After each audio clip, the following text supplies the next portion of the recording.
आजची घटना आहे मीराबाई पोंडार यांच्या आयुष्यात घडलेली। मीराबाई यांचं वय 40 वर्ष होतं। अतिशय साध्या भोळ्या दिसणाऱ्या मीराबाई स्वभावाने देखील तशाच होत्या।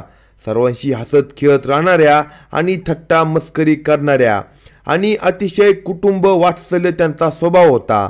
त्यांच्या या स्वभावाची सर्वांनाच भुरळ पडलेली होती। लहान असो की मोठा व्यक्ती त्यांच्याशी प्रेमाने बोलण्याचा मीराबाईचा स्वभाव होता। त्यामुळे सर्वांशी एवढे चांगले वागून सुद्धा आणि सर्वांशी संपर्क असून सुद्धा मीराबाईच्या बाबतीत एक वाईट घटना घडली। मीराबाई यांच्या घराशेजारी शेत आहे आणि त्या शेतामध्ये काही कामानिमित्त गेल्या होत्या। तारीख होती 25 मार्च 2025 रोजी। दुपारच्या सुमारास मीराबाई या शेतात गेल्या होत्या। रात्र झाली तरी मीराबाई या घरी आल्या नाही।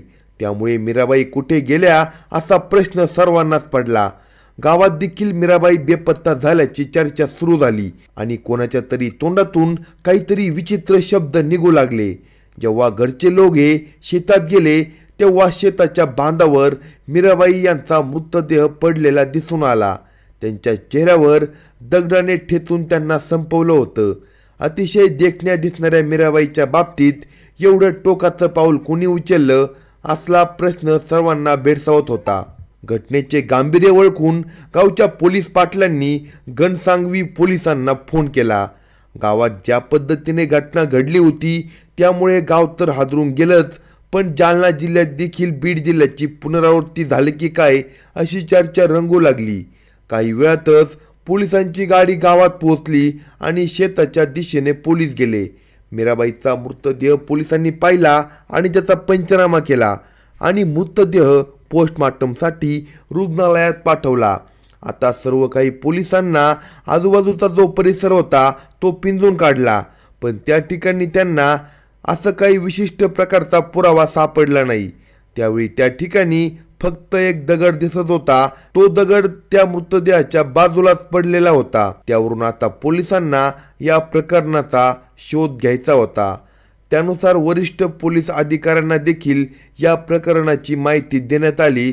त्यानुसार मीराबाई बोंडारे यांच्या मारेकऱ्याचा शोध घेऊन तात्काळ आरोपींना अटक करा अशी मागणी ग्रामस्थ आता करू लागले।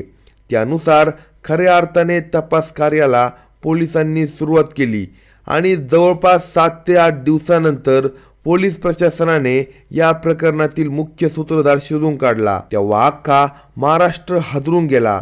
ज्या पद्धतीने आरोपीने हा खून केला होता आणि त्याचे कारण ऐकून देखील पोलीसही डोक्याला हात लावून बसले। नेमके मीराबाईच्या बाबतीत आरोपीने एवढ्या टोकाचे पाऊल का उचलले ते आपण या व्हिडिओमधून पाहणार आहोत। चॅनलवर तुम्ही नवीन असाल तर कलम 302 या मराठी चॅनलला लगेच सबस्क्राईब करा। मीराबाई यांचं गाव जालना जिल्ह्यातील घनसावंगी तालुका आहे आणि या तालुक्यात टेंबी अंतरवली नावाचं गाव आहे। या गावात मीराबाई त्यांच्या कुटुंबासह राहत होत्या। घरी शेती चांगल्या प्रकारे चालू होती आणि घरातील असो की गावातील लोकांशी गोड स्वभावाने वागणाऱ्या मीराबाई शेती आणि घरकामात देखील तरबेज होत्या। घरातील कामे आटपून मीराबाई या शेतात जात होत्या आणि त्यानुसार त्यांचा शेतातील लोकांशी देखील तेवढा संपर्क होता।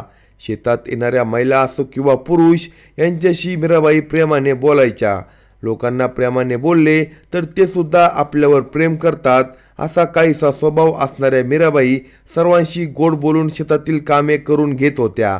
त्यांच्या स्वभावाला घरचे लोक देखील चांगल्या प्रकारे ओळखून होते। त्यामुळे घरात देखील जरी तणाव निर्माण झाला तरी स्वभाव प्रेमळ असल्यामुळे सर्व काही सुरळीत व्हायचं। काळ जसा पुढे जात होता तसा मीराबाईशी अनेकांशी संपर्क येऊ लागला। त्यामुळे वेळ मिळेल तेव्हा त्या नातेवाईकांशी देखील संपर्क करायच्या। कामाचा व्याप तर हा नेहमी चालू असतो, पण त्यातून वेळ काढून सर्वांशी एकजूट राहण्याचा सल्ला त्या सर्वांना देत होत्या। याचाच गैरफायदा काही लोक उठवत होते, पण त्यांच्याशी वाद मीराबाई घालत नव्हत्या। त्यांच्या शेताच्या शेजारीच काही लोक राहत होते। त्यांच्याशी नेहमी मीराबाई यांचा जवळचा संबंध होता। नेहमी कामात गुंतलेल्या मीराबाई 25 मार्च 2025 रोजी कामानिमित्त शेतात गेल्या। त्या ठिकाणी गेल्यानंतर त्यांचं काम सुरू असताना त्यांना नातेवाईकांना फोन लावायचा होता। त्यामुळे त्यांनी शेताच्या शेजारी राहणाऱ्या संतोष नावाच्या मुलाचा मोबाईल मागितला। त्यावेळी संतोष हा मोबाईलवर गेम खेळत बसलेला होता आणि थोडा वेळ मोबाईल दे असं जेव्हा मीराबाई म्हणाल्या त्यावेळी संतोष याने नकार दिला। पण शेवटी मीराबाई यांनी त्याच्या हातातून मोबाईल घेतला आणि नातेवाईकांना फोन लावला। आता शेतात पिकांना पाणी देणं चालू होतं। त्यावेळी शेतात असताना मोबाईलवर बोलत मीराबाई या चालत होत्या, तर संतोष हा त्यांच्या पाठीमागे मोबाईल कधी रिकामा होतो याची वाट पाहत होता। बराच वेळ झाला तरी मीराबाई यांनी काही फोन ठेवला नाही। त्यावेळी संतोषाच्या मनात राग येऊ लागला होता। त्यावेळी त्याने मीराबाईला हटकलं आणि मीराबाई यांनी झटकन मोबाईल कट केला आणि तो संतोषाच्या हातात देणार तेवढ्यात तो मोबाईल पाण्यात पडला। आता ज्या मोबाईलसाठी संतोष हा वेडापिसा झाला होता तोच मोबाईल पाण्यात पडल्यामुळे मीराबाई देखील परेशान झाल्या, कारण संतोष हा गेम खेळत असताना त्याच्या हातातून मोबाईल घेतला होता आणि आता तो पाण्यात पडला। आता मोबाईल दुरुस्ती होईल याची शक्यता कमीच होती। त्यामुळे संतोष संतापला आणि त्याने मीराबाईकडे मला मोबाईल द्या अशी मागणी करू लागला। त्यावेळी मीराबाई यांनी तोच मोबाईल बाहेर काढला आणि तो दुरुस्त करून देते असं त्यांनी सांगितलं।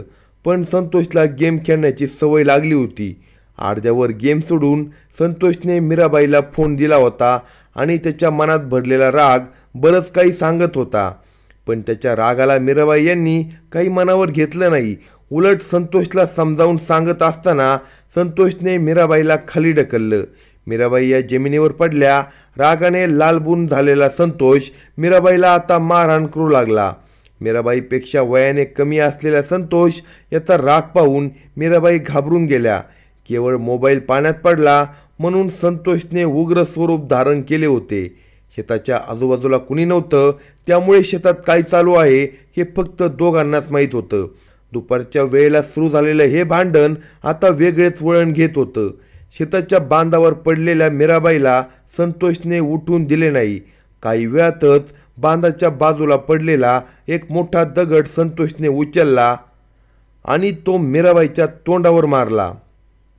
दगडाचा एवढा जबर मार मीराबाईच्या तोंडावर बसल्यामुळे त्या बेशुद्ध झाल्या। भला मोठा दगड डोक्यावर मारल्यामुळे मीराबाईच्या डोक्यातून रक्त बाहेर येऊ लागलं। त्यावेळेस संतोष हा घाबरून गेला आणि आजूबाजूला कुणी नाही हे पाहून संतोष मीराबाई बेशुद्ध पडली असेल असं समजून घटनास्थळावरून पळून गेला। शेतात गेलेली मीराबाई संध्याकाळची वेळ झाली तरी घरी आली नव्हती। त्यामुळे घरातील लोकसुद्धा चिंता करू लागले होते। मीराबाई शेतात गेली आहे हे तर सर्वांना माहिती होतं। त्यामुळे घरातील काही मंडळी शेतात पोहोचले आणि त्यावेळी मीराबाईचा रक्ताने माखलेला मृतदेह पाहून सर्वांनाच आश्चर्याचा धक्का बसला। काही वेळातच गावातील लोक पोलीस पाटील हे घटनास्थळी आले आणि पोलिसांना देखील बोलावून घेतलं। त्यानुसार पोलिसांनी घटनास्थळाचा पंचनामा केला तेव्हा एक दगड त्या ठिकाणी आढळून आला। त्यानुसार पोलिसांनी दगडाला लागलेलं रक्त पाहिलं तेव्हा हा खून कुणीतरी गावातील व्यक्तीने केला असावा असा निष्कर्ष काढला। आता त्यानुसार पोलिसांनी गावातील लोकांची विचारपूस करायला देखील सुरुवात केली। त्यावेळी मीराबाईचा स्वभाव अतिशय सुंदर होता, त्यामुळे कोणासोबत त्यांचे भांडण नसल्याचं कळालं। आता मात्र पोलिसांना तपासामध्ये अडचणी येऊ लागल्या होत्या, कारण स्वभाव एवढा चांगला असताना देखील मीराबाईच्या बाबतीत एवढं कुणी गंभीर प्रकारे त्यांना मारलं असा प्रश्न पोलिसांना पडला होता। तपास कार्य तर जोमानं सुरू होतं, आरोपी सापडत नव्हता। त्यावेळी पोलिसांनी घटना ज्या ठिकाणी घडली त्या अंतरापासून एक घर जवळ होत्या त्या ठिकाणी जाऊन पोलिसांनी चौकशी करायला सुरुवात केली आणि त्या ठिकाणी संतोष याने पोलिसांना पाहताच तो घाबरून गेला। पोलिसांनी संतोष याच्याकडे चौकशी केली असता अतिशय किरकोळ कारणावरून संतोषाने मीराबाईचा खून केल्याचं समोर आलं। अशाच नवनवीन क्राईम स्टोरी ऐकण्यासाठी कलम 302 या मराठी चॅनलला सबस्क्राईब करा आणि आपल्या प्रतिक्रिया कमेंट बॉक्समध्ये कळवा।